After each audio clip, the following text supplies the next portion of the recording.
Assalamualaikum warahmatullahi wabarakatuh. Waalaikumsalam. Mari dimulai. Bismillahirrahmanirrahim. Gimana Bapak Ibu, sehat-sehat? Alhamdulillah. Pertanyaan berkaitan dengan brosur juga Ustaz. Ya, alhamdulillah ya. Perlu kita pahami lagi Bapak Ibu ya, makna hidayah, karena judulnya makna hidayah. Hidayah itu, petunjuk itu hidayah, huda. Setidaknya makna huda itu ada 3. Nah mari nanti kita evaluasi diri kita. Apakah kita sudah mendapatkan hidayah dari Allah secara totalitas, kafah, atau baru setengah, atau belum? Makna hidayah yang pertama itu adalah kemudahan dalam beribadah, semangat untuk beribadah. Nah, dari makna yang pertama ini mari kita evaluasi diri kita. Kita ini beribadah masih malas-malasan, melakukan kebaikan masih malas-malasan, atau semangat dalam beribadah. Misalkan untuk melakukan satu kebaikan, kita melakukannya karena melihatnya sebagai kewajiban atau sebagai kebutuhan kepada Allah. Kalau kita hanya melihatnya sebagai kewajiban, maka kita akan berat. Karena pada umumnya orang melakukan kewajiban itu berat. Umumnya orang itu hanya ingin mendapatkan haknya, tapi tidak mau menunaikan kewajiban. Kalau kebaikan yang Allah perintahkan dan Rasul contohkan, kita laksanakan hanya melihat sebatas kewajiban, maka akan berat. Satu saat kita akan lalai terhadap kewajiban itu. Namun jika kita melihatnya sebagai kebutuhan kita kepada Allah, maka kita akan ringan menjalankan kebaikan itu. Karena kita butuh pada Allah. Kita ini fakir, makhluk itu fakir, bukan ghani. Yang ghani itu khalik. Maka sudah sewajarnya yang fakir butuh pada yang ghani. Makhluk butuh kepada khalik. Maka kalau kita beribadah kepada Allah hanya melihat sebatas kewajiban, berarti kita melihat syariat dari Allah ini sebagai beban. Sehingga akan terasa berat. Diseru hayya 'alas shalah, hayya 'alal falah, tetap jingkrung. Berarti masih enggan untuk bersegera dalam beribadah. Masih malas-malasan. Kalau itu yang terjadi, ini tanda bahwa sepenuhnya hidayah belum kita raih. Ayo berubah gitu loh. Karena makna hidayah itu, orang yang mendapat hidayah dari Allah, petunjuk dari Allah, dia akan gemar beribadah. Dan beribadah, melakukan kebaikan itu ringan karena merasa butuh kepada Allah dan senang. Sehingga ada sementara orang baru selesai sholat subuh sudah menanyakan kapan waktu sholat zuhur. Karena saking senangnya untuk beribadah, saking semangatnya untuk beribadah. Baru selesai pengajian sudah menanyakan untuk pekan depan dimulai jam berapa.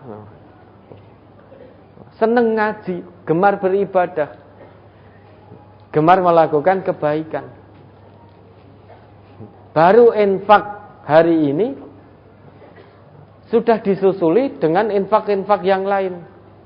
Seneng beribadah, sehingga mendapatkan kemudahan dari Allah dalam beribadah, dalam melakukan kebaikan. Itu makna hidayah yang pertama.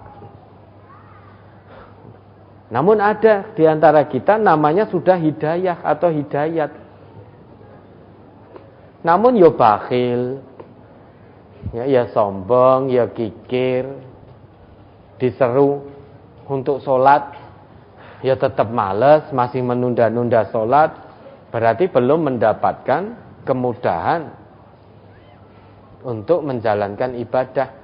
Ngaji masih males-malesan, ngajinya masih tidak serius, masih ngobrol dengan kanan kirinya, masih sibuk dengan HP-nya, dengan WA-nya, dengan TikTok-nya, dengan aplikasi-aplikasi yang lain. Wah, yang baru lihat WA ditutup semua ini. Iya. Berarti hidayah belum sepenuhnya masuk.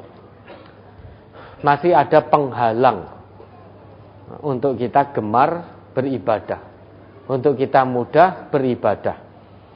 Masih ada kesulitan untuk kita beribadah.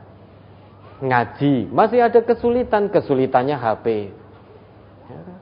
Sehingga sambil melihat-lihat HP-nya, lah ini menyulitkan kita untuk beribadah. Membuat gaduh terhadap Al-Quran tanpa sadar. Berarti hidayah belum sepenuhnya masuk, baru namanya saja yang hidayah. Makna hidayah kedua, orang yang mendapat hidayah sepenuhnya dari Allah, dia akan mendapatkan solusi dari setiap problem kesulitan yang dihadapi. Kita tidak bisa, memang tidak bisa selama kita hidup, tidak bisa kita lepas dari kesulitan. Karena kesulitan itu merupakan ujian keimanan dan ketakwaan. Namun orang yang mendapatkan hidayah sepenuhnya dari Allah, kesulitan-kesulitan yang dihadapi, dia mensikapinya sebagai ujian dari Allah. Sehingga tidak geresulo. Oh, ini ujian. Oh, saya sakit. Alhamdulillah. Ini ujian dari Allah. Berarti dengan ini Allah akan gugurkan dosa-dosa saya. Berarti dengan ini Allah akan angkat derajat saya tinggi-tinggi di hadapan Allah. Allah berikan kekayaan. Dia bersyukur pada Allah.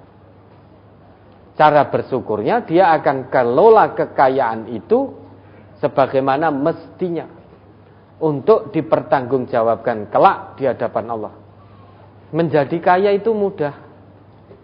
Yang sulit itu mengelola kekayaan untuk dipertanggungjawabkan di hadapan Allah kelak. Itu yang sulit. Kalau hanya sebatas kaya, orang di luar Islam banyak yang kaya.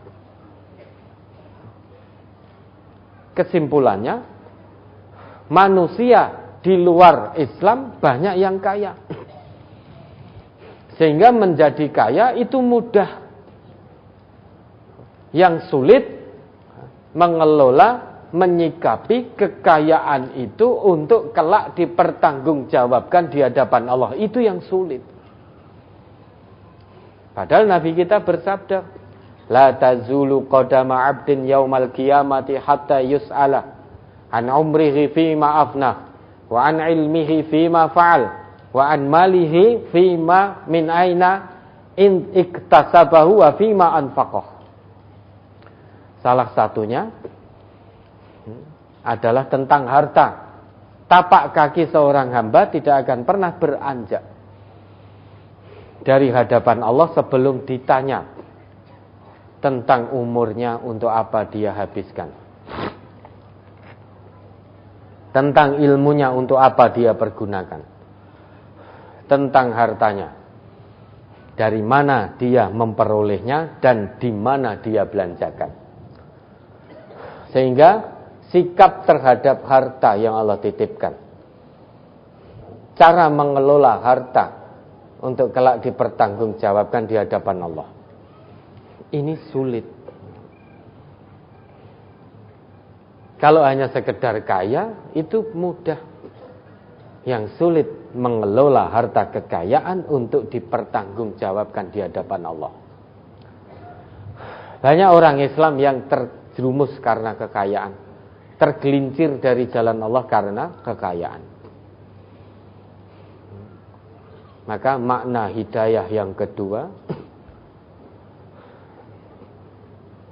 kalau kita mendapatkan kesulitan demi kesulitan, kesenangan demi kesenangan, kita akan dapatkan solusinya dari Allah.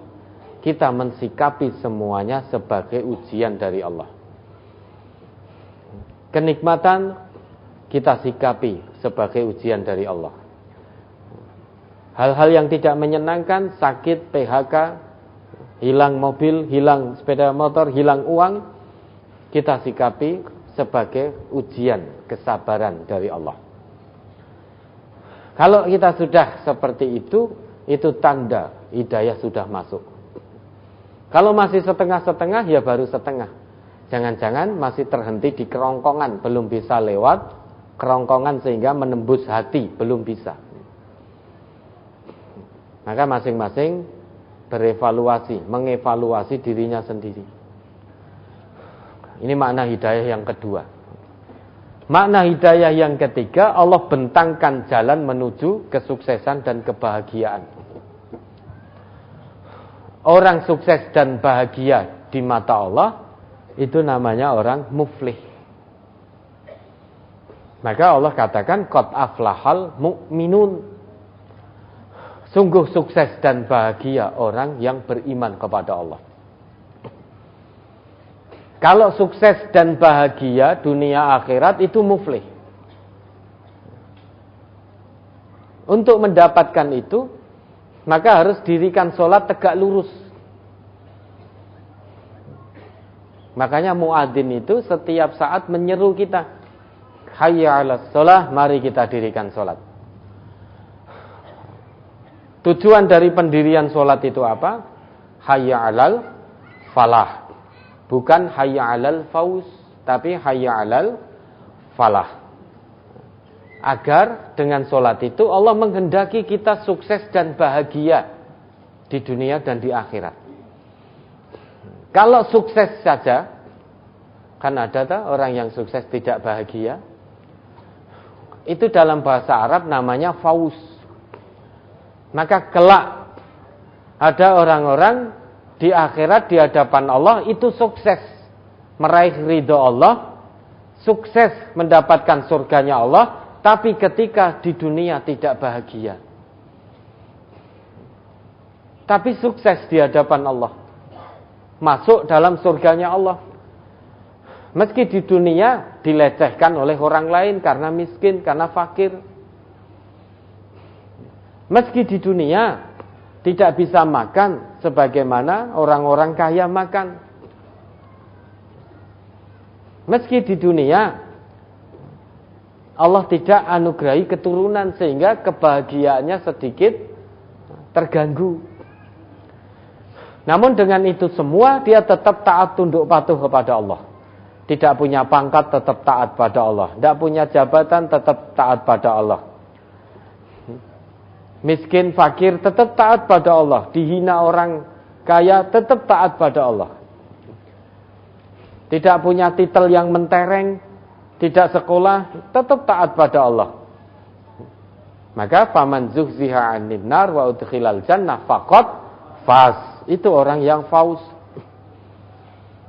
Sukses di akhirat meski di dunia sedikit tidak bahagia. Namun ternyata ketiadaan bahagia di dunia itu tidak menyebabkan kesuksesannya di akhirat menjadi tertunda. Kalau bahagia saja tidak sukses, itu dalam bahasa Arab disebut fariha, farhan. Maka kalau ada yang namanya farhan, itu bahagia, namun belum tentu sukses. Mungkin di dunia bahagia, sekalipun tidak mentaati Allah, mungkin dia menganggap dirinya bahagia.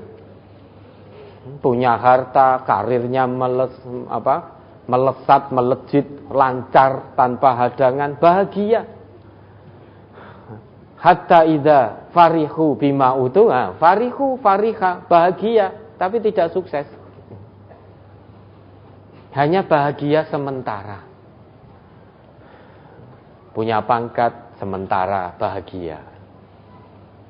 Dihormati oleh orang lain dengan penghormatan yang terpaksa.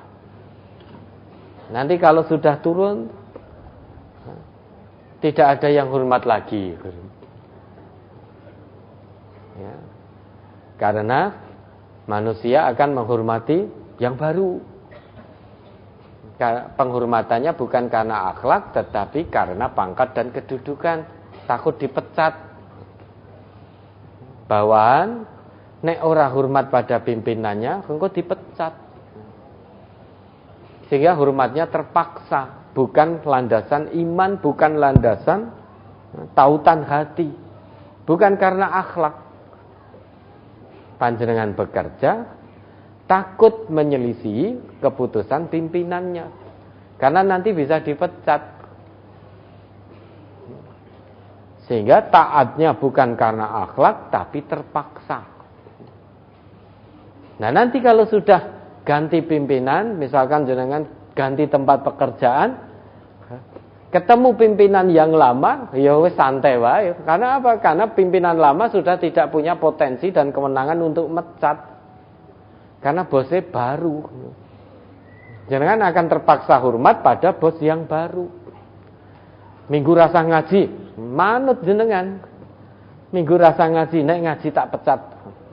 Padahal gajinya 10 juta. Waduh. Lah nek ngaji 10 juta melayang. Bagaimana ini? Oh, taat Quran, taat Allah atau taat bos pimpinan? Kalau taat pimpinan, 10 juta melayang, makan dari mana saya? Sehingga dia hanya mengharap kebahagiaan, mengejar kebahagiaan dunia yang semu. Hatta idza farihu bima utu akhadnahum baghtatan fa idahum mublisun. Sedang bahagia sementara di dunia, namun tidak sukses di akhirat. Makanya solat, setelah hayya 'alas sholah, bukan hayya 'alal fauz, bukan hayya 'alal farah, tetapi hayya 'alal falah. Falah, muflih, qad aflahal mu'minun, itu berarti bahagia dan sukses dunia akhirat. Pilih mana? Sukses tidak bahagia, bahagia tidak sukses, atau bahagia dan sukses dunia akhirat? Kira-kira pilih pundi? Yang ketiga, tidak cukup berhenti memilih, tetapi diusahakan. Ini makna hidayah. Berusaha meraih hidayah, meraih petunjuk. Petunjuk ada di mana-mana, di depan kita, belakang kita, kanan kiri kita. Bahkan semua yang melekat pada kita ini bisa menjadi asbabul hidayah.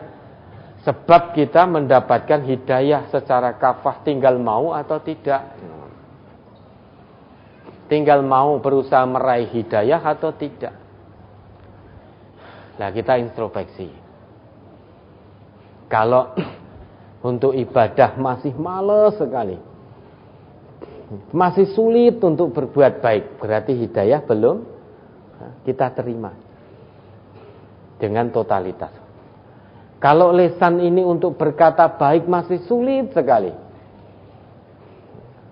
berarti hidayah belum masuk. Kalau hati ini masih ada perasaan sombong, sulit sekali hilang, berarti hidayah belum masuk. Karena kita masih mendapatkan kesulitan dan menyerah pada kesulitan untuk berbuat baik. Berarti lebih mementingkan hawa nafsu. Kalau di setiap kesulitan kita belum dapat solusi dari Allah, berarti hidayah belum sepenuhnya kita terima. Bukan Allah tidak berkenan memberi hidayah, namun kitanya sendiri yang tidak mau mengambil hidayah dari Allah secara kafah. Sehingga ditinggalkan oleh Allah. Di setiap kesulitan Allah tidak turun tangan, Allah tidak berikan solusinya. Sehingga kita hanya bertumpu pada kemampuan kita. Padahal makhluk itu sangat terbatas kemampuannya. Maka satu kesulitan belum ada solusinya, datang kesulitan kedua. Tidak ada solusinya, datang kesulitan ketiga. Sehingga bertumpuk-tumpuk masalahnya. Bukan masalah yang salah, tetapi iman dan takwa kita yang bermasalah. Sehingga tidak ada solusi di balik masalah. Di setiap masalah tidak ada solusi. Bukan orang lain yang salah, bukan masalahnya yang salah, tetapi iman dan takwa kita yang bermasalah. Maka cek. Kalau ada kesulitan, belum ada solusinya, jangan nyalahkan siapa-siapa, apalagi nyalahkan Allah. Allah sudah berikan solusinya, berikan jalan keluarnya. Tinggal persyaratannya saja dipenuhi. Kalau ingin mendapatkan solusi di setiap permasalahan, penuhi persyaratan yang Allah minta, yang Allah tetapkan.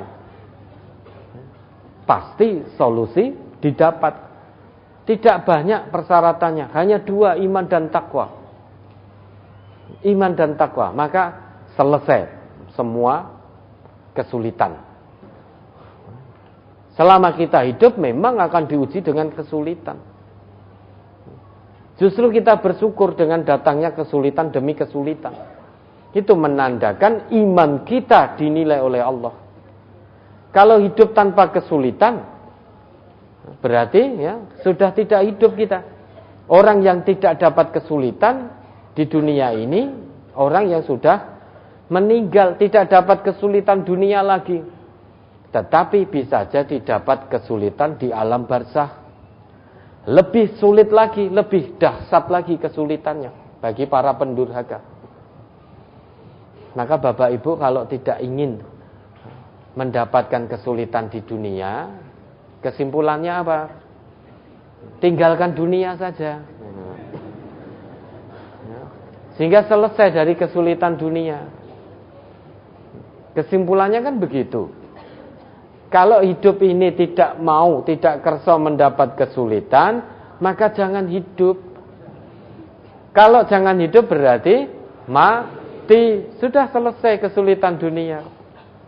Tapi kalau matinya su'ul khotimah, berarti menghadapi kesulitan yang lebih dahsyat daripada kesulitan dunia. Ya, kita introspeksi. Gemar beribadah, semangat menunaikan kebaikan, akan dijamin oleh Allah, oleh Rasul, diberi solusi yang terbaik. Punya masalah, punya solusi, gemar beribadah, maka orang ini bahagia dan sukses dunia akhirat. Itu makna petunjuk, makna hidayah. Ya, mudah-mudahan Allah gerakkan hati kita, lunakkan hati kita, sehingga muncul ghirah yang kuat, bersemangat untuk merengkuh hidayah sebelum kita menyesal di kemudian hari. Baik, mari kita lanjutkan menjawab pertanyaan yang sudah tertunda.